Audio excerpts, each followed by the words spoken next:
पिछले कुछ वर्षों में 7 अलग अलग स्पेस एजेंसियों द्वारा 23 मार्स ऑर्बिटर मिशनों को संचालित किया जा चुका है।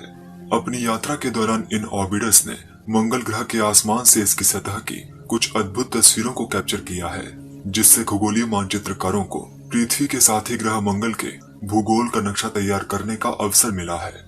लेकिन इन तस्वीरों में सबसे दिलचस्प क्या है और मानव जाति इस धूल भरे लाल ग्रह पर अपना पहला कदम कहां रखेगी? तो चलिए गहराई से जानने के लिए इन तस्वीरों को गौर से देखते हैं। मंगल ग्रह के भूदृश्यों में ओलंपस मॉन्स से ज्यादा महत्वपूर्ण कुछ भी नहीं है। वाइकिंग 1 ऑर्बिटर द्वारा देखा गया ये विशालकाय ज्वालामुखी सोलर सिस्टम का सबसे बड़ा ज्वालामुखी है। ये सतह से करीब 72,000 फीट ऊंचा है। ओलंपस मॉन्स ज्वालामुखी पृथ्वी पर मौजूद सबसे ऊंचे शिखर माउंट एवरेस्ट की तुलना में करीब 3 गुना लंबा है। ये एक शील्ड ज्वालामुखी है। शील्ड ज्वालामुखी ऐसे ज्वालामुखी होते हैं जिनसे मुख्य रूप से तरल लावा बहता है, जो लंबी दूरी तक यात्रा करने में सक्षम होता है, जिससे समय के साथ बहुत बड़ी कोमल ढलानों का निर्माण होता है।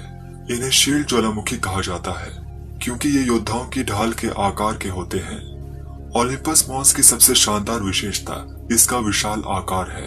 ये लगभग 3 लाख वर्ग किलोमीटर के क्षेत्र को कवर करता है, जो लगभग इटली के आकार का है। यदि फ्रांस के मानचित्र को इस पर रखा जाए तो इस विशाल ज्वालामुखी के आकार की वास्तव में कल्पना की जा सकती है। अब हम ओलंपस मॉन्स की ऊंचाइयों से वेलस मरीनरीज की घाटियों पर चलते हैं। घाटियों के इस सिस्टम का नाम मेरिडर 9 ऑर्बिटर के नाम पर रखा गया था। ये मंगल ग्रह की एक और सम्मोहक विशेषता है। वाइकिंग 1 ऑर्बिटर द्वारा कैप्चर की गई तस्वीरों के इस मोज़ेक में घाटियों को अपने पूर्ण वैभव में देखा जा सकता है। 4000 किलोमीटर से ज्यादा लंबी, 200 किलोमीटर चौड़ी और 7 किलोमीटर गहरी ये घाटियां सौरमंडल के सबसे बड़े कैनियन सिस्टम में से एक है। ये घाटियां लंबाई में पृथ्वी पर हमारे महासागरों के नीचे मौजूद रिफ्ट वैली से भी ज्यादा लंबी है। घाटियों का यह सिस्टम कॉन्टिनेंटल यूनाइटेड स्टेट्स की चौड़ाई से भी ज्यादा लंबाई तक फैला हुआ है और ग्रैंड कैनियन के लगभग 4 गुना गहरा है। इस भयानक तस्वीर को 1976 में वाइकिंग 1 ऑर्बिटर द्वारा कैप्चर किया गया था। इस तस्वीर में एक स्पष्ट चेहरा दिखाई दे रहा है। ये मंगल ग्रह पर साइडोनिया नाम के एक पहाड़ी क्षेत्र में स्थित है। जब नासा ने इस तस्वीर को पहली बार प्रकाशित किया तो ये चेहरा जिज्ञासा का विषय बन गया। इसे देखकर लोगों के मन में मंगल ग्रह पर संभावित जीवन के बारे में विचार उठने लगे। हालांकि नासा ने इस तस्वीर को प्रकाश और छाया का खेल, एक परिकल्पना कहकर खारिज कर दिया। इसके बाद नासा ने इस क्षेत्र की और ज्यादा डिटेल्ड तस्वीरें खींचकर इसकी पुष्टि भी की। यहाँ उसी पहाड़ी को मार्स सिक्वेंसेस ऑर्बिटर के और ज्यादा एडवांस कैमरों द्वारा कैप्चर की गई तस्वीर में देखा जा सकता है। इस तस्वीर में कोई चेहरा नहीं दिखाई दे रहा है। मंगल ग्रह पर चेहरे की ये कहानी आजकल सिर्फ इतिहास की किताबों के लिए ही है। मार्स सिक्वेंसेस ऑर्बिटर द्वारा कैप्चर की गई ये तस्वीर एक अभूतपूर्व प्राकृतिक घटना को दिखाती है। क्या आप इसे देख पा रहे हैं? यहाँ इस क्लोजअप तस्वीर में देखिए, ये पहली बार है जब किसी दूसरे ग्रह पर हिमस्खलन की तस्वीर कैप्चर की गई है। इस तरह की जियोलॉजिकल घटनाओं का कारण जियोलॉजिक पैटर्न्स को माना जाता है, जिन्हें स्लोप स्ट्रीक्स के रूप में जाना जाता है। 1672 में पहली बार खोजे जाने के बाद से ही मंगल ग्रह पर बर्फ की ये टोपी खगोलविदों की रुचि बढ़ा रही है।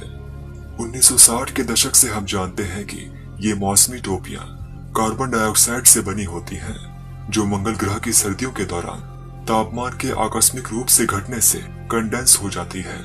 हालांकि आधुनिक खगोलविदों की सबसे ज्यादा दिलचस्पी इस बात में है कि वसंत और गर्मियों में क्या होता है जब बर्फ पिघल जाती है। 2002 में मार्स ओडिसी ऑर्बिटर ने मंगल ग्रह के वातावरण में बड़ी मात्रा में हाइड्रोजन का पता लगाया, जो इस बात की ओर संकेत था कि ग्रह की सतह के 1 मीटर के भीतर पानी की बर्फ होनी चाहिए। इसने भविष्य में मार्स एक्सप्लोरेशन के लिए नासा की मुख्य रणनीति की दिशा बदल दी और 2007 में ओडिसी के निष्कर्षों की पुष्टि करने के लिए फिनिक्स लैंडर को मंगल ग्रह पर भेजा गया। फिनिक्स ने 2008 में ठीक ऐसा ही किया। पिघलती हुई कार्बन डाइऑक्साइड बर्फ के नीचे उत्तरी ध्रुव के करीब पानी की बर्फ की खोज शुरू हुई। सितंबर 2020 में यूरोपीय अंतरिक्ष एजेंसी के मार्स एक्सप्रेस अंतरिक्ष यान ने ग्रह के दक्षिणी ध्रुव के करीब तरल नमक के पानी की कई बड़ी भूमिगत झीलों की खोज की। जैविक विकास के लिए तरल पानी की उपस्थिति महत्वपूर्ण है, इसलिए यह असाधारण खोज सोलर सिस्टम में कहीं और जीवन की संभावना का अध्ययन करने वाले शोधकर्ताओं के लिए रुचि की होगी। 30 जुलाई 2020 को परसेवरेंस रोवर ने अपने डेस्टिनेशन मंगल ग्रह की ओर केप कैनावरल फ्लोरिडा से उड़ान भरी। परसेवरेंस रोवर को विशेष रूप से जेज़ेरो क्रेटर पर लैंड होने के लिए पूर्व निर्दिष्ट किया हुआ था। एक विशाल इम्पैक्ट क्रेटर जो माना जाता है कभी तरल पानी से भरा हुआ था। ये क्रेटर चिकनी मिट्टी से भरा हुआ है, जहां परसेवरेंस रोवर को मिट्टी के भीतर प्राचीन जीवन के संकेत मिल सकते हैं। जब 18 फरवरी 2021 को परसेवरेंस रोवर मंगल ग्रह की सतह पर उतरा तो इसने अपने मिशन का वैज्ञानिक चरण शुरू किया, लेकिन केवल समय ही रोवर के जमीनी एक्सपेरिमेंट्स के परिणाम बताए।